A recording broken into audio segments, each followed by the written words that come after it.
വയനാട് തുരങ്കപാത നിർമ്മാണത്തിന് സംസ്ഥാന പരിസ്ഥിതി ആഘാത സമിതിയുടെ അനുമതി. പരിസ്ഥിതി അനുമതി ലഭിച്ചതോടെ തുരങ്കപാത നിർമ്മാണവുമായി സർക്കാരിന് മുന്നോട്ടു പോകാം.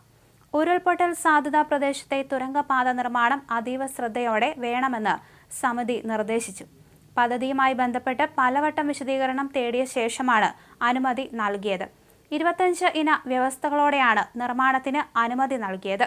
പാറ തുറക്കുന്നതിന് ഏറ്റവും മികച്ച സാങ്കേതിക വിദ്യകൾ ഉപയോഗിക്കണം. പരിസ്ഥിതി നാശം ഒഴിവാക്കണം. വന്യജീവികളുടെയും ആദിവാസികളടക്കമുള്ള മനുഷ്യരുടെയും പ്രശ്നങ്ങൾ പരിഗണിക്കണമെന്ന് നിർദ്ദേശമുണ്ട്. വയനാട്, കോഴിക്കോട് ജില്ലകളെ ബന്ധിപ്പിച്ചുകൊണ്ട് ആനക്കാംപൊയിലിൽ നിന്ന് കല്ലാടി വരെയാണ് തുരങ്കപാത. 8.7 കിലോമീറ്റർ ആണ് പാതയുടെ ദൈർഘ്യം. ഇതിൽ 5 കിലോമീറ്റർ ദൂരം വനത്തിനടിയിലൂടെയുള്ള തുരങ്കപാതയാണ്. ഇതിനോടകം തന്നെ പാതയുടെ നിർമ്മാണത്തിനായി 2 ഏജൻസികൾക്ക് കരാർ നൽകിയിട്ടുണ്ട്. മല തുറക്കുമ്പോൾ സമീപ പ്രദേശത്തുണ്ടാകുന്ന ആഘാതം കൃത്യമായി പഠിക്കണം. കനത്ത മഴ ഉണ്ടായാൽ മുന്നറിയിപ്പ് നൽകാനുള്ള സംവിധാനങ്ങൾ 2 ജില്ലകളിലും വേണം. വയനാട് നിലമ്പൂർ ആനത്താരയിലെ അപ്പംകാപ്പ് ഭാഗത്ത് ആനത്താര നിലനിർത്താൻ 3.0579 ഹെക്ടർ ഭൂമി ഏറ്റെടുക്കണം. പദ്ധതി പ്രദേശത്ത് മാത്രമുള്ള ബാണാസുര, ചില്ലപ്പൻ എന്ന പക്ഷികളുടെ സംരക്ഷണത്തിനുള്ള പഠനം നടത്തണം. ജില്ലാതലത്തിൽ 4 അംഗ വിദഗ്ധ സമിതി രൂപീകരിക്കണം തുടങ്ങിയ മാനദണ്ഡങ്ങളാണ് നിശ്ചയിച്ചിരിക്കുന്നത്. ഇതെല്ലാം പാലിക്കുമെന്ന് നിർമ്മാതാക്കൾ ഉറപ്പു നൽകിയിട്ടുണ്ട്.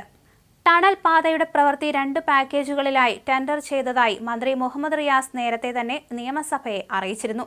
പാലവും അപ്രോച്ച് റോഡും 1ാമത്തെ പാക്കേജിലും ടണൽ പാത നിർമ്മാണം 2ാമത്തെ പാക്കേജിലുമാണ് ടെൻഡർ ചെയ്തിരിക്കുന്നത്.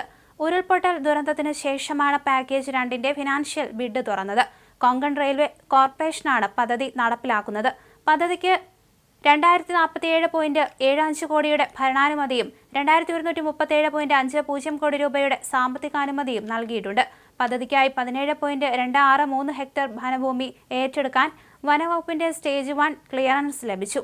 സ്റ്റേജ് 2 ക്ലിയറൻസിനായി 17.263 ഹെക്ടർ സ്വകാര്യ ഭൂമി വനഭൂമിയായി പരിവർത്തനം ചെയ്യുന്നതിനുള്ള നടപടികളും പൂർത്തിയായി. പദ്ധതിക്കായി കോഴിക്കോട് ജില്ലയിൽ 8.025 ഹെക്ടർ സ്വകാര്യ ഭൂമിയും വയനാട്ടിൽ 8.12 ഹെക്ടർ ഭൂമിയും പൊതുമരാമത്ത് വകുപ്പ് ഏറ്റെടുത്ത് കൈമാറിയിട്ടുണ്ട്. വയനാട് തുരങ്കപാതയ്ക്കായി 2134 കോടി രൂപ ഇത്തവണയും ബജറ്റിൽ നീക്കിവച്ചിരുന്നു. 2 തുരങ്കമായാണ് പാത നിർമ്മിക്കുക. കോഴിക്കോട് ജില്ലയിലെ ആനക്കാംപൊയിലിൽ നിന്ന് ആരംഭിച്ച് വയനാട്ടിലെ മേപ്പാടി പഞ്ചായത്തിലെ കള്ളാടിയിലാണ് തുരങ്കപാത അവസാനിക്കുന്നത്. ഉരുൾപൊട്ടലുണ്ടായ ചൂരൽമല, മുണ്ടക്കൈ എന്നീ പ്രദേശങ്ങളിലൂടെയാണ് തുരങ്കപാത കടന്നുപോവുക. ഉരുൾപൊട്ടൽ ഉണ്ടാകുന്നതിന് മുൻപ് തന്നെ തുരങ്കപാതയ്ക്കെതിരെ വലിയ പ്രതിഷേധവുമായി പരിസ്ഥിതി സംഘടനകൾ രംഗത്തെത്തിയിരുന്നു. ഉരുൾപൊട്ടൽ ഉണ്ടായതോടെ ഒരു കാരണവശാലും തുരങ്കപാത നിർമ്മിക്കാൻ അനുവദിക്കില്ലെന്ന നിലപാടിലാണ് വയനാട് പ്രകൃതി സംരക്ഷണ സമിതി ഉൾപ്പെടെയുള്ള സംഘടനകൾ.